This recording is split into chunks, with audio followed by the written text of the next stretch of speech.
ڈرامے کے اگلے ساتھ میں آپ دیکھیں گے کہ ہنی مون پر شاہنواز اور مہرو ایک دوسرے کے قریب ہونے لگتے ہیں۔ شاہنواز کبھی اس سے غور سے دیکھتا ہے تو کبھی دیکھ کر کھوسا جاتا ہے۔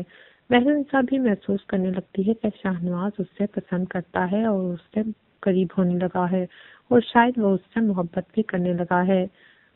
شاہنواز جب اسے اپنے ساتھ لگا کر پکچرز بنواتا ہے تو مہرو نسا بہت کنفیوز سی ہو جاتی ہے اور اسے شاہنواز کا ساتھ پا کر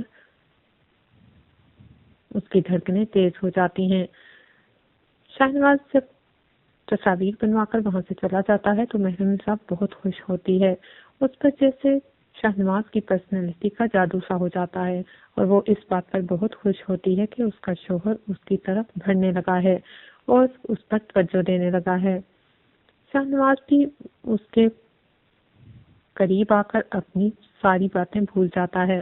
وہ یہ بھی بھول جاتا ہے کہ وہ مہرو نسا سے اپنے محبت کے جذبے کو چھپانا چاہتا تھا۔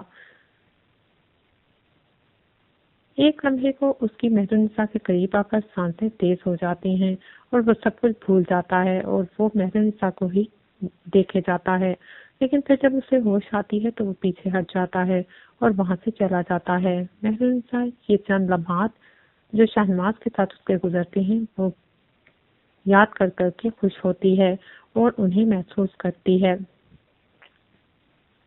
مہرو نسا جو پہلے ہی شاہنواز کی محبت میں گرفتار ہونے لگی ہے اور کوشش کر رہی ہے کہ شاہنواز بھی اس سے محبت کرنے لگے، کیونکہ نکاح کے 2 بولوں کے بعد میاں بیوی میں ضرور محبت پیدا ہو ہی جاتی ہے۔ اسی بات کے تحت وہ یہی سوچتی ہے کہ شاید ان دونوں میں بھی محبت پیدا ہو جائے اور عمل جسے دیکھ کر مہرو کے تن بدن میں آگ لگ جاتی ہے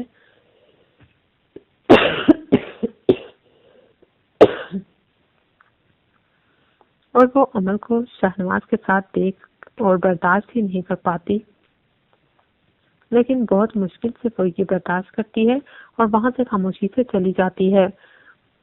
تو جب بھی وہ عمل کو شاہنواز کے ساتھ دیکھتی ہے تو اسے بہت برا محسوس ہوتا ہے اور ایسے لگتا ہے جیسے اس کا دل جل رہا ہو۔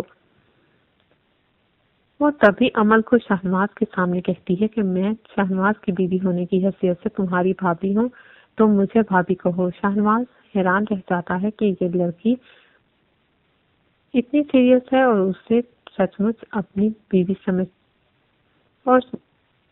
مچ خود کو اس کی بیوی سمجھتی ہے۔ شاہنواز دل میں سوچتا ہے کہ وہ کتنا اس لڑکی کو کہتا ہے کہ میں تم سے محبت نہیں کرتا اور میں صرف اور صرف میں نے زین کی وجہ سے تم سے شادی کی ہے تاکہ تم اس کے معافی نامے پر سائن کر دو، لیکن پھر بھی یہ لڑکی کس قدر پر اعتماد ہے اور کس طرح مجھے اپنا شوہر کہتی اور سمجھتی ہے۔ وہ سوچتا ہے کاش ساری مجبوریاں ہٹ جائیں اور مہرو نسا تم میری بیوی بن جاؤ، کیونکہ تم ہی میری بیوی بننے کے قابل ہو اور تم سے زیادہ اچھی اور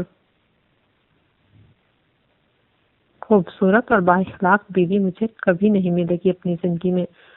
وہ سوچتا ہے کہ کاش یہ سب کچھ سچ ہو جائے اور ٹھیک ہو جائے اور مہرو نسا میری زندگی سے کبھی نہ جائے۔